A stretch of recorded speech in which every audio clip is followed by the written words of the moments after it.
ये स्लॉथ है। इसकी चाल देखकर समझ लीजिए कि ये दुनिया में सबसे धीमे चलने के लिए पहचाना जाता है। स्लॉथ प्रति मिनट सिर्फ 1.8 मीटर ही चलता है। लेकिन सवाल है कि क्या सरकारें अमेरिका में पाए जाने वाले इस सुस्त, आलसी, शाकाहारी जीव से भी ज्यादा लचर होकर, सुस्त होकर नीतियों पर कदम बढ़ाती हैं?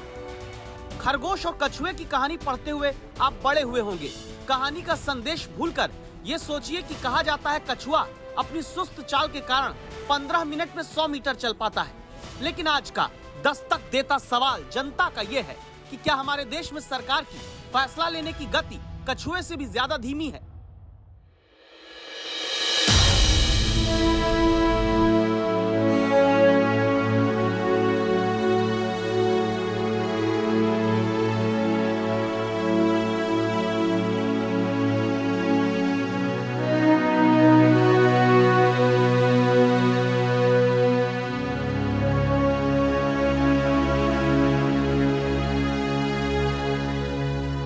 हमारे देश में जब कोरोना ने लाखों लोगों की जान ले ली, जब कोरोना भारत में अब तक कुल 4,40,000 नागरिकों की मृत्यु का कारण बन चुका है, तब सुप्रीम कोर्ट के निर्देश के 65 दिन बाद भी सरकार कोरोना से जान गंवाने वाले लोगों को मुआवजा देने की नीति तक नहीं बना पाई है।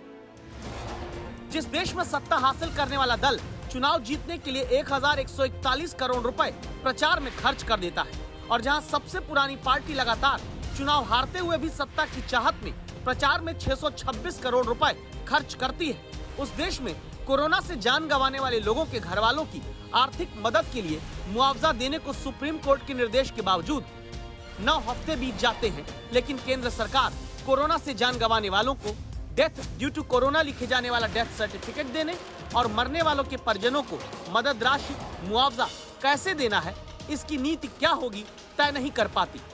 इसी कारण हमारे देश के 4,40,000 लोगों से जुड़े परिजन अब भी कोरोना महामारी में जान गंवाने के बाद आर्थिक झंझावातों से जूझ रहे हैं। जिन्होंने इलाज में अपनी बचत खो दी है, अपने किसी करीबी को कोरोना से खोने के बाद जिनकी मदद का मुआवजा देने की नीतियों को बनाने के लिए सुप्रीम कोर्ट ने केंद्र की सरकार को कहा था। अब वो 1 साल तो उसका फीस जमा करे, दूसरे साल की कहाँ से आएगी? एक तो वो समस्या की बच्चा भी 12th में है, तो वो कैसे कमाएंगे? इनके तो पास तो कोई ऑप्शन ही नहीं है। ये क्या करेगी एक महिला? लेकिन आप जानते हैं क्या हुआ? 30 जून को सुप्रीम कोर्ट ने 6 हफ्ते का वक्त देकर कहा था कि नीति बना कर आना। 28 जुलाई को सुप्रीम कोर्ट ने सरकार के और वक्त मांगने पर 4 हफ्ते का समय बढ़ा कर दे दिया था। अब तीसरी बार जब अदालत में 10 दिन का और वक्त मुआवजा देने की नीतियां बनाने के लिए मांगा गया, तो देश की सर्वोच्च अदालत ने नाखुशी जाहिर करते हुए कहा कि आप जब तक कदम उठाएंगे ना, तब तक तीसरी लहर भी आ चुकी होगी।